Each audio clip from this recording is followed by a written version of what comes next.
Serbia নিয়ে আপনি যে সুখবর বা আশার কথাগুলো বলছেন সেগুলো বর্তমানে সোশ্যাল মিডিয়া এবং বিভিন্ন ট্রাভেল এজেন্সির মাধ্যমে বেশ প্রচার হচ্ছে। 2026 সালে সার্বিয়া ভিসার বর্তমান পরিস্থিতি এবং আপনার পয়েন্টগুলোর ওপর ভিত্তি করে কিছু বাস্তব তথ্য নিচে দেওয়া হলো। অ্যাপ্রুভাল এবং visa ratio 2026 update.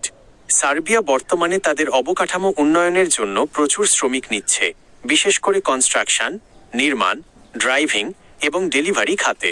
Visa ratio আগের তুলনায় এখন ভিসা পাওয়ার হার বেশ ভালো, কারণ দেশটি বর্তমানে লেবার সংকটে ভুগছে।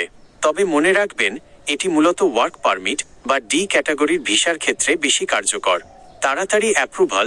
সার্বিয়া সরকার সম্প্রতি তাদের ইমিগ্রেশন সিস্টেম ডিজিটাল করেছে, যেমন সিঙ্গল পারমিট, যার ফলে ওয়ার্ক পারমিট প্রসেসিং আগের চেয়ে দ্রুত হচ্ছে। 2. সার্বিয়া কি সত্যি ইউরোপের দরজা?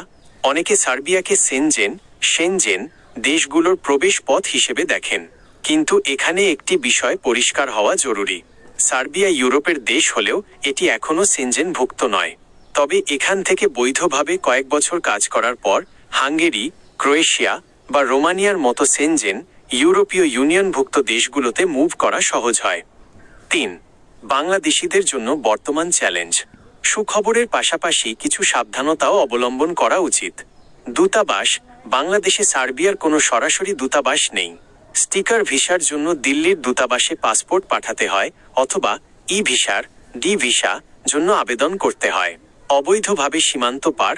অনেকে সার্বিয়া গিয়ে দালালের খপ্পরে পড়ে ইলিশাম বা অবৈধ পথে অন্য দেশে যাওয়ার চেষ্টা করেন। 2026 সালে এই নিরাপত্তা ব্যবস্থা আরও জোরদার করা হয়েছে, তাই বৈধভাবে থাকার পরিকল্পনা করাই বুদ্ধিমানের কাজ। 4. প্রয়োজনীয় কাগজপত্রের চেকলিস্ট। আপনি যদি আবেদন করতে চান, তবে নিশ্চিত করুন আপনার কাছে এগুলো আছে। বৈধ ওয়ার্ক পারমিট সার্বিয়ান কোম্পানি থেকে, পুলিশ ক্লিয়ারেন্স সার্টিফিকেট, ভ্রমণ বীমা, হেলথ ইন্স্যুরেন্স, পর্যাপ্ত ব্যাংক ব্যালেন্সের প্রমাণ। পরামর্শ: আপনি যদি কোনো এজেন্সির মাধ্যমে সুখবর শুনে থাকেন, তবে অবশ্যই তাদের রিক্রুটিং লাইসেন্স চেক করে নিন এবং টাকা লেনদেনের আগে কাজের কন্ট্রাক্ট পেপার যাচাই করুন। আপনি কি কোনো নির্দিষ্ট কোম্পানি বা কাজের অফার লেটার পেয়েছেন?